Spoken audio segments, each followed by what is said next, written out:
The nomination of 3 longtime advisors and diplomats to Biden's cabinet signals a dramatic shift from U.S. isolation to global cooperation. And as the president-elect continues to transition into the White House, leaders around the world are gearing up to work with several familiar faces. Let's bring in Jamil Jaffer for more. Jamil is currently the founder and executive director of the National Security Institute at George Mason University. Well, thank you so much for being with us. Thanks for having me. Now, what does the appointment of this group, folks we've seen before, Anthony Blinken, Jake Sullivan, Linda Thomas Greenfield, what does that tell you about President-elect Biden and how he's going to proceed with foreign policy? Well, look, I think it demonstrates that the U.S. is looking to lead again in the world, step forward, re-engage with our allies, get back to diplomacy, and get back to a forward-leaning role in the world. President Trump has been forward-leaning in a number of places, China in particular, Iran also. So we'll definitely see some changes. This team has a lot of experience from the Obama administration.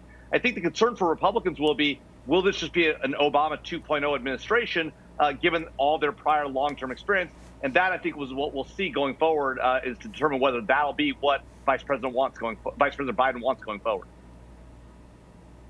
Definitely hearing some concerns about Obama 2.0, but also an opportunity, I guess, for Republicans there. Now, some progressives were hoping the Biden administration would not only return the U.S. to quote-unquote normal, but also take the opportunity to start new and break from the traditional Democratic foreign policies.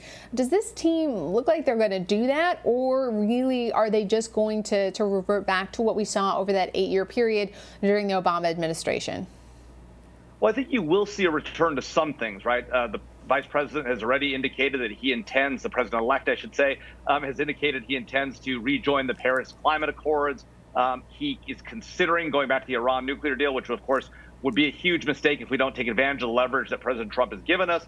At the same time, I think that there is something to be heartened for Democrats on the left, right? They see the appointment of John Kerry as climate change envoy on the National Security Council. Of course, the question for the national security team, the rest of the national security team, is, John Kerry, former Secretary of State, former presidential candidate, he's a big personality, right? Will they be able to manage that within the National Security Council and keep him in his climate change lane? That'll be an interesting part of the conversation to see going forward as President Biden takes office.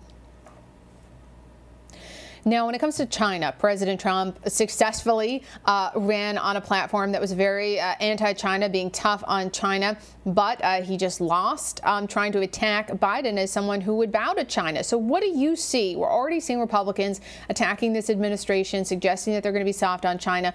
What do you see as their approach to that very tricky relationship? Well, look, I think that people like Jake Sullivan, Michelle Flournoy, who's likely to be Secretary of Defense, she was just on with us a few weeks ago talking about the importance of our relationship with China and ensuring that we push back on them. Now, look, I think the Biden team is likely to be somewhat softer on China than President Trump has been, and that's something we'll have to see going forward. It's a really important thing that we continue to recognize China for what it is, which is a very real economic and national security threat. We just polled about 100 national security experts, and it is the only country in the world that our experts found in the 80th and 90th percentile is both an economic and a national security challenger. And so it's a real threat for the United States. The Biden team has got to take it seriously. It doesn't mean they have to maintain the exact Trump policies, but they got to lean forward, and people are going to be watching to see if they do that. People are absolutely going to be watching. You're completely right.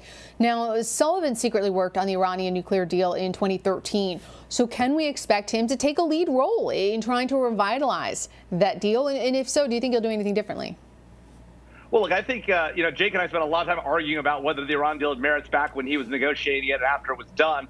And the thing about it is, look, we need to figure out a path forward with Iran, but what we cannot accept is them having a nuclear capability or, frankly, the ability to enrich uranium, which was a mistake that the administration gave away last time. I think Jake will recognize the challenges they faced with that prior deal, why it ultimately didn't get support in the House or the Senate, and why ultimately President Trump walked away from it. So now the question becomes, can they get a better deal taking advantage of the leverage that this administration has left them with? That'll be the real question. I think it would be a mistake to just simply go back to the old deal. There's a lot of things we can get back out of it, in particular, ensuring that Iran is not a bad actor in the region, which they have been for decades. Well, one of Biden's main goals is to undo the America First agenda that President Trump tried to put in place while he was in the White House. So how difficult is it to undo that agenda and the work that the president has done? I mean, can you actually do that considering what has transpired over the past 4 years? And do you want to undo everything that he's done?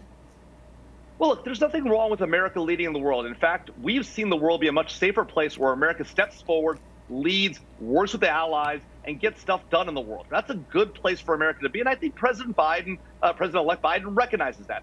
The question becomes, right, how forward-leaning do you want to be? Are we going to be like both the Obama and Trump administrations and talk about ending all endless wars and walk away from our commitments to our allies?